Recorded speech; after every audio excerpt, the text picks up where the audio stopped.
Plutocracy is a word that means rule by and for the rich. The United States is a country run by and for the rich. Therefore, it is a plutocracy.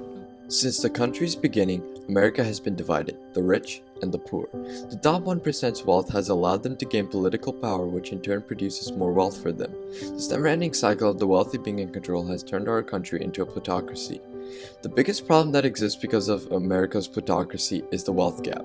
The wealth gap is essentially the uneven distribution of wealth between the wealthy and the poor. The wealth gap has been gradually increasing as the years go on. From 1979 to 2007, household income for the top 1% increased by 275%, while the bottom fifth only increased by 18%. The top 1%'s average income is now more than 40 times the bottom 90%. In the upcoming 2020 election, there are many issues that are being debated every day, but the biggest problem that needs immediate attention is the wealth gap. There needs to be an implementation of a number of solutions that directly target the causes of the wealth gap in order to fix the wealth gap. But what did create the wealth gap, you may ask? Globalization. The United States is competing more and more against countries from all over the world, and it's not just China anymore. This competition leads many American companies to outsource jobs.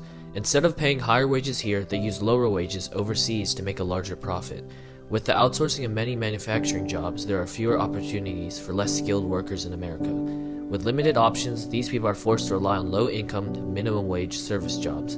Along with the increasing cost of goods and a minimum wage that hasn't kept up, people don't have enough buying power to afford the basic necessities of life. In addition to this, the current system of taxation is not as harsh on capital gains as wages. These capital gains make up the majority of the top 1%'s income, up to 3/5 of it. However, wages are the only source of income for most people in the bottom 90%. This disproportionate taxing widens the wealth gap because the bottom 90% is making even lower than the already low income they get compared to the top 1%. Based on the cause of the wealth gap, many solutions have been proposed by the people of America in order to close it. One proposed solution is to raise the minimum wage. We work, we sweat, put 15 on our check. We work, we sweat, put 15 on our check. The minimum wage right now is $7.25 at the federal level. Many Americans who work full-time but make minimum wage still struggle to make a living. It is impossible for them to rise out of poverty. A recently proposed solution is the Raise the Wage Act. What they're proposing at this point is to raise the minimum wage to $15 an hour by 2025. So it would phase in many, many slow steps, but get to $15 by 2025. Then those individuals who are at minimum wage will have more buying power. If there's something that they'd want to purchase for their home, conceivably the increase in wage will do it. If there's something they want to do for their children, there's an opportunity for that. Another proposed solution is to focus on tax reforms. Founding Father Benjamin Franklin once said, "Nothing is certain except death and taxes." But does everyone in America pay their fair share in taxes? While the progressive tax system in America works to tax more as you make more, wealthy investors almost always pay less than their wage-working counterparts. The reason is that qualified dividends and long-term capital gains are taxed much less than wages. Tax reforms that increase taxes on the top 0.1% and investors would make them pay for what they're worth. We have to have tax reform. I think there's a disproportionate burden of taxes paid by people who make smaller wages. We are going to ask the wealthiest people in this country who are doing phenomenally well, many large corporations that are making billions of dollars in profits and not paying a nickel in taxes, to in fact start paying their fair share of taxes. However, not everybody believes these solutions will have a positive effect on the wealth gap.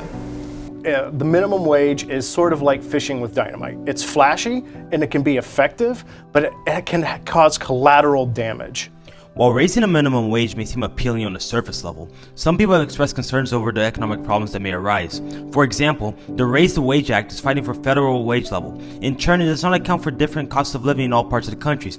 For example, the cost of living in California or New York can't be compared to that of Mississippi. And there's already higher minimum wages in 29 states and DC that cover 60% of the US population. The US South is actually going to be hit very hard by a federal minimum wage. Many people also believe that increasing taxes will not reduce the wealth gap. Instead, they believe that it will do the exact opposite. This particular candidate mentioned him by name, and he said, if you tax me 10 billion, okay, 20 billion, okay. He said, but when you're going to tax me 100 billion, he said, then that gets my attention.